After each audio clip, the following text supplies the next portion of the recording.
అలాగే iBomma close, బప్పన్ TV కూడా బంద్. తమను సవాలు చూసిన ఎమ్మడి రవితోన ఆ వెబ్సైట్లు మూసివేయించిన పోలీసులు.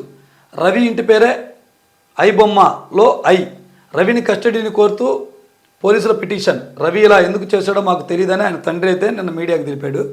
బప్పన్ టీవీ అలాగే ఐబొమ్మ ఇది తెలియని వాళ్ళు ఎవరు లేరు దేశవ్యాప్తంగా. దేశం కాదు ప్రపంచవ్యాప్తంగా ఈ రవి నెట్వర్క్ అనేది నడిపాడు అనమాట. అసలు ఏ సబ్స్క్రిప్షన్ లేకుండానే రిలీజ్ అయిన సినిమాని ఫ్రీగా వీక్షించే సౌకర్యం ఐబొమ్మలో ఉంటుందన్నమాట. అది ఏ సినిమా అయినా సరే. అసలు సినిమాని రిలీజ్ అవ్వక ముందే తీసుకొచ్చినటువంటి మహామేధావిన. ముందుగా ఈయన టాలెంట్కి మాత్రం మనం ఒక సెల్యూట్ చేయాలి. అది అక్రమమా సక్రమమా, అది తప్ప ఉప్ప అనే సంగతి పక్కన పెడితే ఇలాంటి మేధావులు మన దేశంలో ఉన్నందుకు ముందు గర్వపడాలని కూడా అనాలి. కాదు వీళ్ళ తెలివితేటలు అనేది క్రైమ్ చేయడానికి వాడుతున్నారు. కానీ ఇతను పోలీసులకు ఇచ్చినటువంటి స్టేట్మెంట్లో ఏమని చెప్పారంటే, ఇవన్నీ ఎందుకు చేశారు మీరు, ఎన్ని కోట్ల లాభాన్ని ఆర్జించేశారో ఎందుకంటే, అతను చెప్పిన మాటలో ఏంటంటే, రవితేజ కిక్ సినిమా మనం చూసాం కదా, ఉద్యోగానికి అటెండ్ అవుతాడు. అటెండ్ అయిన తర్వాత ఉద్యోగం అతనికి సెలెక్ట్ చేసి నీకు ఇన్ని లక్షలు ఇంత జీతం ఇస్తున్నా మేము చెప్పగానే నేను ఉద్యోగం మానేస్తాను అంటాడు. ఎందుకంటే కిక్ లేదు అంటాడు. మరొక ఉద్యోగం ఎత్తుకుంటూ ఉంటాడు. సినిమా మొత్తం కూడా అలాగే ఉంటుంది, ఎంటర్టైన్మెంట్ అది. సేమ్ ఇతను కూడా అంతే.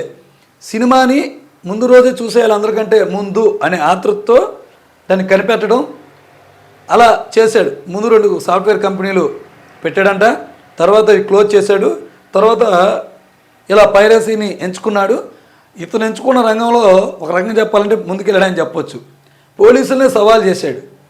సవాల్ చేసి మరి పోలీసులు ఊరుకుంటారా, మరి ఇలాంటి వాళ్ళని వదిలేస్తే ఇంకా మిగతా వాళ్ళు కూడా పోలీసులు అంటే లెక్కలేనితనంగా జనాల్లోకి వెళ్ళిపోద్ది.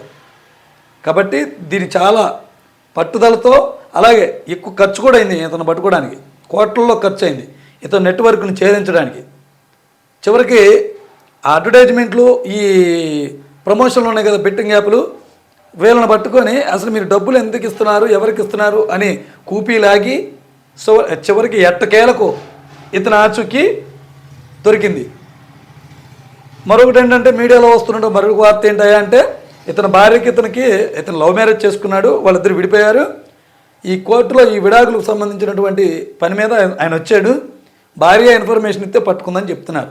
సో ఎలాగైనా సరే ఇతను చూడడానికి చాలామంది ఆసక్తి చూపారు. ఓనర్ ఎలా ఉంటాడు, ఏంటి అనేది ఇలా ఉంటాడనమాట. ఇంకోటి ఏంటయ్యా అంటే, సోషల్ మీడియా మొత్తం కూడా ఈయనకే మద్దతు ఉంది. మొత్తం కూడా నెటిజన్లు అందరూ కూడా ఈయనకు సపోర్ట్ చేస్తున్నారు. మేము ఫ్రీగా సినిమాలు చూడడానికి అవకాశాలు కల్పించారని రకరకాల మీమ్స్, ఎలివేషన్ సాంగ్స్తో ఈయన ఇచ్చేస్తున్నారు.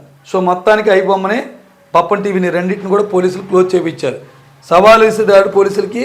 సవాలు విసిరినోడితోనే ఆ వెబ్సైట్లు క్లోజ్ చేశారు.